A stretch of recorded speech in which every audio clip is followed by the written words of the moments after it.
காவல்துறையினரின் விசாரணைக்கு அழைத்து செல்லப்பட்ட அந்த இளைஞர் அஜித்குமார் உயிரிழக்கும் நிலை ஏற்பட்டிருக்கிறது. அவருடைய உடன் பிறந்த தம்பி தன்னையும் அழைத்து சென்று விசாரித்தார்கள், தாக்கினார்கள். காவல்துறையினரின் தாக்குதலால் தான் எனது அண்ணன் உயிரிழக்க நேர்ந்திருக்கிறது என்று கூறியிருக்கிறார்.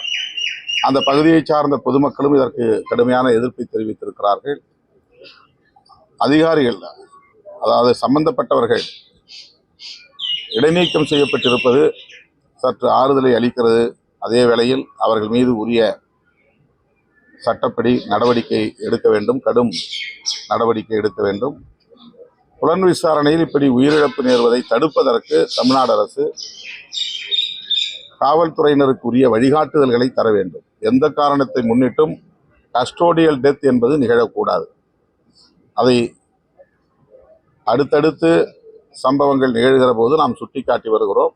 ஆனால் இது தொடர்கதையாக நீடிக்கிறது, கவலை அளிக்கிறது.